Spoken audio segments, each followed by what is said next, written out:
Hey yo les duelistes, c'est Dracomix. Aujourd'hui on se retrouve pour une nouvelle vidéo de deck profile. Je vais vous présenter un deck avec une skill de Seto Kaiba comme vous pouvez le constater. Mais ce n'est pas un deck dragon blanc, loin de là. Ce n'est pas non plus un deck dragon. C'est un autre deck que je vais vous présenter. Et je vais utiliser donc l'infection virale de Kaiba, qui est déjà sortie il y a une paire de mois maintenant. Donc c'est une skill qui dit qu'une fois par tour, vous pouvez défausser un nombre de votre choix de cartes dans votre main et vous déclarez un type de carte, soit monstre, magie ou piège. À ce moment-là, votre adversaire envoie une carte du type déclaré depuis son deck au cimetière pour chaque carte que vous avez défaussée. Et si vous faites ça, vous retournez cette carte. Donc voilà, face cachée, et vous la réactivez au tour d'après, etc., etc. Je trouve cette skill juste incroyablement puissante, puisque vous pouvez créer un deck meule carrément juste surpuissant, avec des monstres incroyablement forts. Vous allez découvrir tout de suite que je ne blague pas, puisque je vais jouer 3 zombies gobelins, comme vous pouvez le constater. Le zombie gobelin dit que si elle inflige des dommages de combat à votre adversaire, il prend la carte du dessus de son deck et l'envoie au cimetière. Si le zombie gobelin est envoyé depuis le terrain au cimetière, vous pouvez ajouter un zombie de max 1200 points de défense depuis votre deck à votre main. Donc, vous avez un gobelin, il est détruit, vous allez rechercher un autre gobelin, il est détruit, vous allez rechercher un autre gobelin, il est détruit, etc. etc., etc. Vous allez chercher des zombies à gogo grâce à ce deck. Et de toute façon, vous allez découvrir tout de suite dans cette vidéo, dans le reste, les petits duels que je vais faire, qui sont très sympas. Et c'est une carte très très intéressante. Allez, ensuite on a le double coston, puisque c'est le meilleur monstre zombie de niveau 4 que l'on peut jouer dans un deck zombie. Il dit que vous pouvez l'utiliser à lui tout seul pour faire 2 sacrifices si vous invoquez un monstre aux ténèbres. Donc je trouve ça juste insane, c'est juste trop fort. Il a 1700 points d'attaque et donc vous invoquez un double coston et du coup ça dit que vous pouvez invoquer ceci gratuitement, le désespoir des ténèbres. Voilà, le désespoir des ténèbres en x3, il a 2800, c'est un niveau 8 de type ténèbres. Du coup, en combinaison avec le double coston, c'est très fort. Mais moi, cette combinaison-là, je la laisse de côté. Je préfère utiliser infection virale avec une autre carte qui va arriver après pour pouvoir réinvoquer le désespoir des ténèbres, qui va être donc juste incroyablement puissant en combinaison avec infection virale.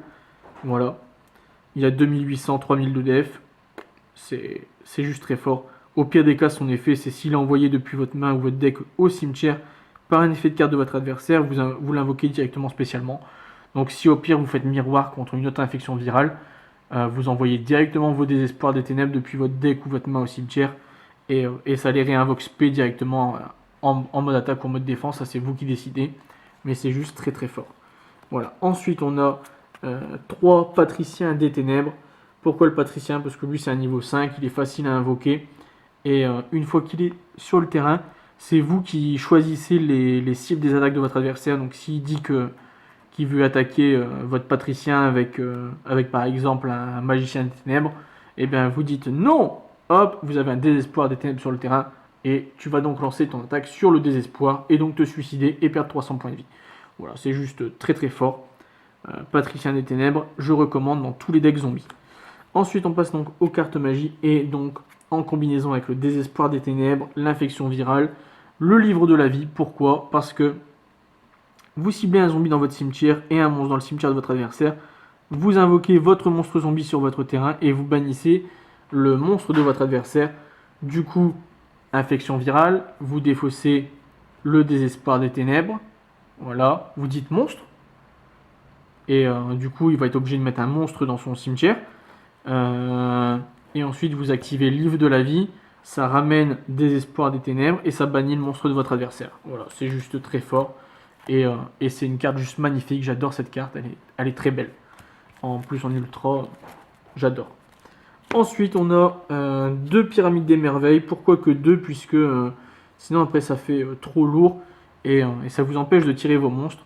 Mais tous les zombies que vous contrôlez gagnent 200 points d'attaque pour chaque monstre contrôlé par votre adversaire. Et si exactement un zombie que vous contrôlez et aucune autre carte va être détruite, donc au combat, par effet de carte, etc., vous pouvez prendre la pyramide et l'envoyer au cimetière à la place. Et du coup, ça sauve votre zombie, c'est juste très fort. Ensuite, on a 3, donc c'est pour ça que je disais que j'utilise des nouvelles cartes, puisque ce n'était pas encore sorti. On a 3 fois Invitation des Ténèbres. Pourquoi? Parce que on joue pas moins de 3, 6, 9, 12 monstres. Je pense que sur 12 monstres, quand je vais jouer Allure, si j'ai pas un monstre ténèbre à bannir, c'est que je suis dans le caca, clairement. Hein. Sinon, donc vous piochez 2 cartes, vous bannissez un ténèbre depuis votre main. Si vous en avez pas, vous défaussez votre main au cimetière. Mais bon, c'est clairement pas le but. Hein. C'est juste très très fort dans un deck qui utilise des monstres ténèbres. Et ensuite, on attaque les cartes pièges. Donc j'ai longtemps hésité, mais je préfère mettre Masque du Tutan tout de suite, plutôt qu'en side et puis mettre autre chose à la place. Comme ça, si vous avez une MP qui cible un monstre zombie sur votre terrain, donc c'est le même principe que pour la pyramide, hein. Sauf que là, vous annulez l'activation et si vous le faites, vous détruisez la carte. C'est une contre-piège. Si vous n'avez pas pyramide mais que vous avez Masque du Tutan, ou si vous avez pyramide et puis pas masque, enfin voilà, vous m'avez compris.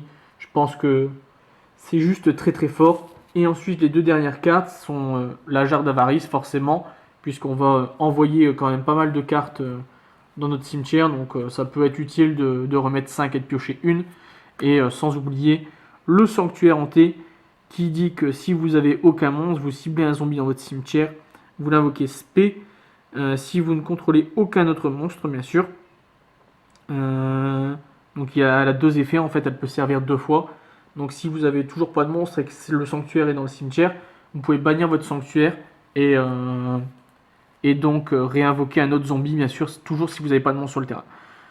Vous pouvez faire que un effet une fois par tour et donc l'autre effet durant le tour d'après. Hein. Vous ne pouvez pas faire les 2 effets le même tour, vu que forcément, de toute façon, si vous activez sanctuaire, que vous ramenez votre monstre, vous avez un monstre sur le terrain, donc vous ne pouvez pas faire le 2e effet qui dit que vous êtes obligé de ne pas avoir de monstre pour pouvoir activer. Voilà. Du coup, on va se laisser là-dessus. Hey, si cette vidéo vous a plu, n'hésitez pas à vous abonner et à activer la cloche de notification. On se retrouve très bientôt pour une prochaine vidéo, mais en attendant, n'hésitez pas à nous rejoindre sur tous les réseaux sociaux qui sont dans la description. Allez, ciao tout le monde!